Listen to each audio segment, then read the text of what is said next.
Selamat siang Ani.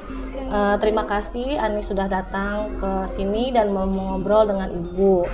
Ibu lihat nilai Ani di semester ini menurun dan Ani juga terlihat kesusahan mengumpulkan tugas dengan tepat waktu.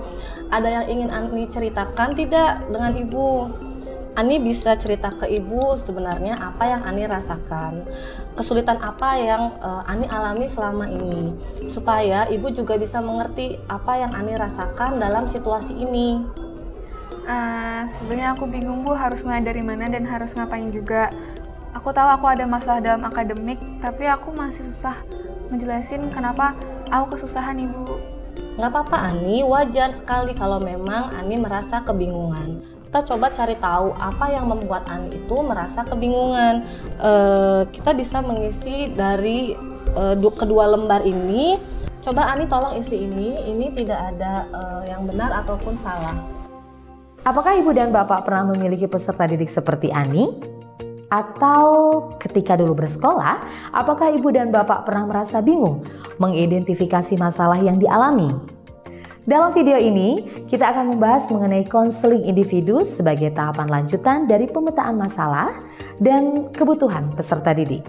Konseling individu bertujuan untuk meningkatkan kesadaran peserta didik untuk memperbaiki diri dan mencari solusi dari masalah yang dialami. Perlu diingat bahwa konseling individu tidak harus selalu dilakukan oleh guru bimbingan konseling. Jika satuan pendidikan tidak memiliki guru BK, maka konseling dapat dilakukan oleh pendidik yang ditunjuk oleh satuan pendidikan dan memiliki kompetensi untuk mengemban peran sebagai guru BK. Selain itu, konseling individu mungkin tidak dapat selesai dalam 1 atau 2 kali pertemuan ya Ibu Bapak. Jumlah pertemuannya dapat disesuaikan dengan kebutuhan peserta didik. Seperti yang terjadi pada Ani, seringkali peserta didik merasa bingung ketika diminta untuk menceritakan apa yang menjadi tantangan bagi mereka. Sehingga mereka pun kesulitan untuk menyusun rencana aksi perbaikan. Sebagai pendidik, Ibu dan Bapak dapat melakukan berbagai cara. Salah satunya adalah dengan menggunakan berbagai macam instrumen yang dapat membantu peserta didik mengidentifikasi situasi yang mereka hadapi dan merencanakan aksi selanjutnya. Di sisi lain, instrumen juga dapat memperkaya pemahaman Ibu dan Bapak terkait kebutuhan peserta didik. Tentunya, instrumen ini digunakan sesuai dengan kebutuhan dan kondisi peserta didik ya Ibu Bapak. Jika peserta didik sudah dapat langsung mengkomunikasikan masalah dan kebutuhannya, maka Ibu dan Bapak tidak perlu lagi menggunakan instrumen. Ibu dan Bapak dapat langsung melakukan percakapan dengan peserta didik. Buatlah percakapan yang membuat peserta didik paham dengan masalah yang terjadi dan bisa dengan jelas menentukan apa yang diinginkan dan dibutuhkan. Pada kasus Ani, Bu Halimah selaku guru BK memberikan instrumen berupa lembar refleksi karena Ani kesulitan untuk mengungkapkan pikirannya. Lembar refleksi yang diberikan yaitu lembar pikiran dan perasaan untuk membantu Ani mengidentifikasikan apa yang Ani alami saat ini. Dan lembar yang kuinginkan untuk mengetahui kebutuhan dan bantuan dari lingkungan sekitar yang diharapkan Ani. Setelah diberikan waktu untuk mengisi lembar refleksi, Bu Halimah kembali mengajak Ani untuk berdiskusi.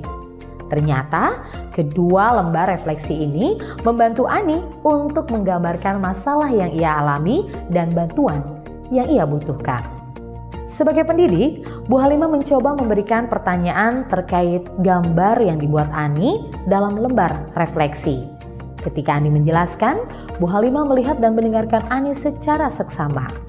Selain itu, Bu Halimah juga tidak langsung memberikan nasihat, namun berusaha menggali apa yang Ani rasakan berdasarkan lembar refleksi yang dikerjakan.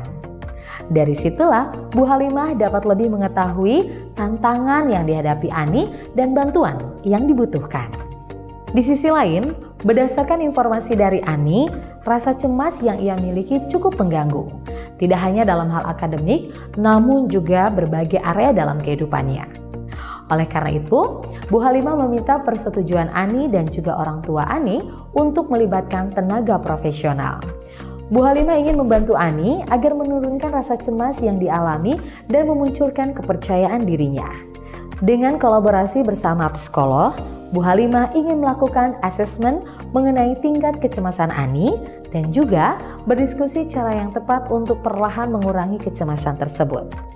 Nah, Ibu dan Bapak berkaca dari situasi Ani, mungkin ada di antara Ibu dan Bapak yang bertanya, kapan harus berkolaborasi dengan tenaga ahli? Ibu dan Bapak dapat berkolaborasi dengan tenaga ahli jika masalah yang dialami peserta didik sudah sangat kompleks dan di luar kemampuan guru BK atau pendidik yang ditunjuk oleh satuan pendidikan. Dalam hal ini, tenaga ahli dapat memberikan asesmen lanjutan, sesi konseling, ataupun tindakan lainnya. Sebelum berkolaborasi dengan tenaga ahli, Ibu dan Bapak perlu meminta persetujuan peserta didik dan juga orang tuanya. Ibu dan Bapak, walaupun kita sudah berkolaborasi dengan tenaga ahli, bukan berarti guru BK sudah tidak terlibat lagi ya. Guru BK dan wali kelas bersama tenaga ahli tetap menyusun strategi untuk mendukung perkembangan peserta didik. Lalu, bagaimana jika satuan pendidikan tidak memiliki kemitraan dengan tenaga ahli? Maka Ibu dan Bapak dapat mendiskusikan kebutuhan peserta didik kepada orang tua dan meminta bantuan untuk mengatur sesi konseling di luar satuan pendidikan. Nah, sudah paham ya Ibu dan Bapak? Saat melakukan konseling individu, jangan lupa untuk mendengarkan dan berempati pada peserta didik, memberi waktu bagi peserta didik untuk mengidentifikasi apa yang ia alami, menggunakan berbagai instrumen yang dapat membantu peserta didik sesuai dengan kondisi yang terjadi jika dibutuhkan, berkolaborasi dengan tenaga ahli seperti psikolog atau psikiater jika memang dibutuhkan.